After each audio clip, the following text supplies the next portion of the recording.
Namaste. I'd like to talk with you all about something I've been hearing from a lot of yoga students about these days, and that is the topic of creating your personal practice, continuing a home yoga practice. Many of us right now are sheltering in place, staying at home, social distancing, and that's presenting some challenges in the way of yoga practice, or in the way perhaps that you used to practice yoga. So maybe for you, you went to a class weekly or several times a week, had a yoga group or a meditation group, and now you're finding yourself on your own and trying to find the motivation to continue your practice. The other thing I hear from people, not only lack of motivation, is I put out my mat and I just don't know what to do. So I'd like to give you a couple of pointers on maintaining your personal at-home yoga practice. For one, our schedules are a little different now, likely. Perhaps your kids are home and they're not attending school. Perhaps you're not driving into work each day.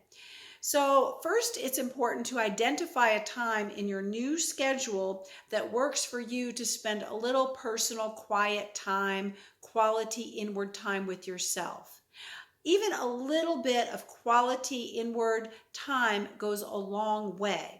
I always say I would rather see students practice quality yoga or meditation over quantity yoga or meditation.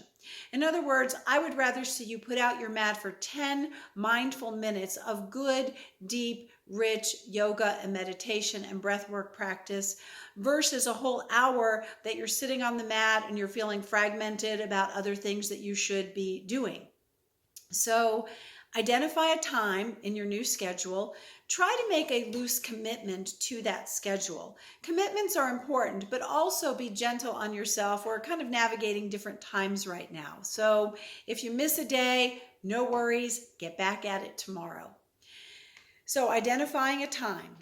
Secondly is just put out your mat, show up, and see what happens.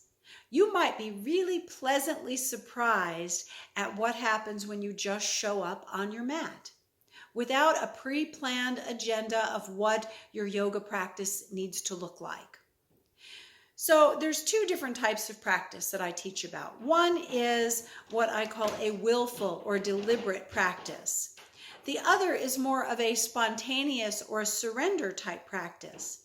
The differences are this. If you go to a yoga class, that is a willful practice. You are willfully going to a class. You're doing a routine that the instructor has outlined for you. You may even do something similar to that as at home, where you have specific routines or specific areas of the body that you want to work on. That is, again, more of a willful practice, a predetermined practice, a routine. I rather like to mix up the two, and I'm rather partial to the surrender or spontaneous practice. Being a yogi of 30 years, I find this a really rich time to let my own personal, heart-centered practice unfold and transpire. So what that surrender practice might look like is putting out your mat, showing up, not having a plan. For example, this morning, I sat down on my mat. I started with some nice deep breathing.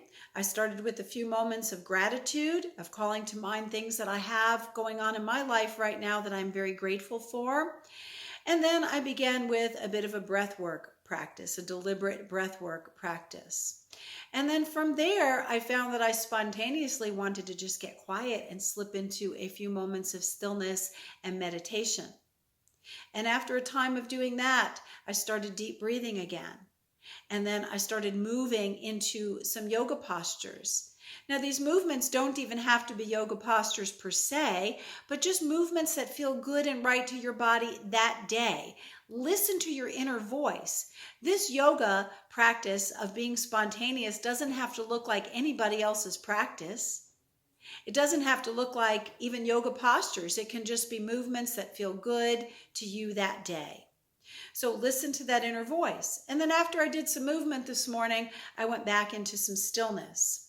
And then after I was done, I felt inclined to pick up my pen and paper and do some journaling, a little cathartic writing. So yoga does not just have to be the postures. It can be a melange of all of these practices that bring you peace and inward quality time. So I want to encourage you to keep up your personal practice. This might be a really good time to allow your personal practice to really unfold rather than doing somebody else's practice. And you may find that this is some of the richest time that you will ever spend with yourself on the yoga mat.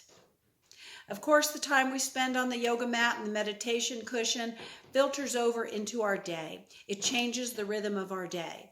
So I want to encourage you to keep up your practice, allow it to look like however it looks like. Don't be attached to it being a specific or a certain way. So keep up your self-care practice. It's so important, especially during this time. Keep up your immune system with yoga and taking care of yourself, body, mind, and spirit. Namaste, my friends. Peace.